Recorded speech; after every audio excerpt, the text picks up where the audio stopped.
Hello everybody, and thanks for tuning in. Hopefully this will be a short video, but what I wanted to do was I wanted to take some different lenses and put it in this particular camera, which is the MC01. And this isn't necessarily a review about the MC01, a relatively new camera in the market, which has already been replaced by the MC02, but is not available yet.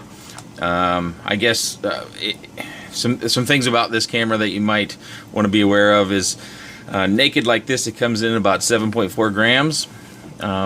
It's got some nickel plating. It's got the circular polarized antenna. It's relatively stiff there, but not too terrible. The image is pretty decent. It's got some nice features if you want to install this in something other than a mini quad, to where maybe you want to mount it upside down, or you want to mount it left or right. This button up here, when you long press it, will allow you to change the orientation of the lens, which is pretty cool. And then this button down here changes our channels and frequency.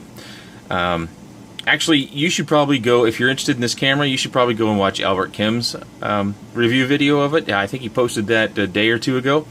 And take a look at his review of this camera, and then you can come back, or I'll see if I can link that. I'm not sure if I can link videos that aren't my own up here with a card, otherwise it'll be down in the description. But so this camera needs 5 volts, so I've got my little U back here, and I've got my little 3S battery. But what you see in front of you is kind of some some things I use to create what you're about to see. And my purpose for this is I wanted to set up some sort of display so you could see the field of view difference. And it'll tell you a little bit about this camera, because I show the default lens. And then we switch over to these 120-degree lenses. I buy these from Diatone USA. If you don't live in the States, you can probably get them directly from Diatone.com or Diatone in your local region. They cost about $4. And the reason why I buy them from Diatone USA is because I've bought there before, and I know what I'm going to get when I order these lenses, or if I order the 90-degree lenses. You can get these from Banggood. They're probably the same cameras, lenses, but I can't say for sure. I mean, they all, for all I know, it's just one company that makes them all, and maybe that's Diatone. I just don't know. But so that's the reason why I buy it from Diatone USA. One other reason I buy it from DiatoneUSA.com is they ship really fast. I get these here in the Middle America in about 3 days. So if I order during the day, I'll have it on the 3rd day.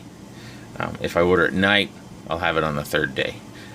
It really hasn't varied at all. So what I do, and I've got some acrylic here that I've used for refinishing some furniture. And let me clear this off a little bit. These are my labels. You'll see those in the videos. And I just take this manila folder, and I have a spreadsheet which I printed numbers on. And I did think about going with a test pattern that helps with focus, but I wanted to give something more definitive so you could see where the field of view cuts off. This isn't so much of a vertical test, it's a field of view, the width of the view. And I put my can behind this to hold it up, and I've got this sheet taped to this manila folder. And then what I do is, I take this box with some blue tack, and I set this camera up on top of it, and I line up the front of the lens after I have gotten it focused, and I line it up with the front of the box. And then on my little mat here, these are centimeters. So I line this up, the front edge of this box up 3 centimeters away from the vanilla sheet. And then I slide in, this is actually for my own purposes, but I'll probably include it, my label for which lens we're looking at. And this will give you an idea of the field of view. I have turned to mainly flying 90 degrees, but I have a few still that are 120. And I find that, especially in the micro arena, that helps me hit little gaps. And I switched out my Tiny Hoops lenses to 90s and 120s. And I think that helps me get under chairs more cleanly. It lets me know where the ground is a little bit better. But quite honestly, if you have a super wide field of view on your camera lens, your video footage, if you post it, will look more impressive, because you see so much more. It feels like it's really just rushing past and you're really flying fast. So depending upon what you're looking for, if you're wanting impressive footage, you know, a really wide field of view, which I think this has, probably 170 degrees. I don't know if it'll help your piloting skills to go down, but I would think you'd be able to have more fun, possibly, in hitting those small gaps. So enough of me. Let's get to what I've already shot.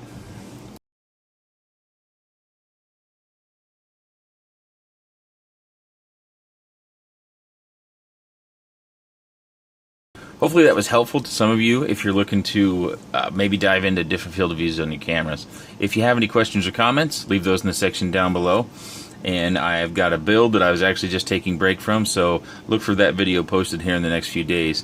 It is a 190mm X frame, and it's pretty tight in the build because it is an X, so it has that pod stack in there.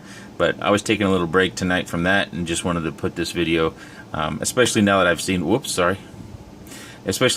Albert's video that really showed the wide angle of this. It kind of dawned on me, hey, I wonder if people are wondering what the different field of views are out there. And that's what FOV stands for, field of view, and that has to do with the horizontal picture width. Thanks for watching, and leave your comments and suggestions down at the bottom. There might be other ways I can display this, and I'd be more than open to doing this again. Thanks.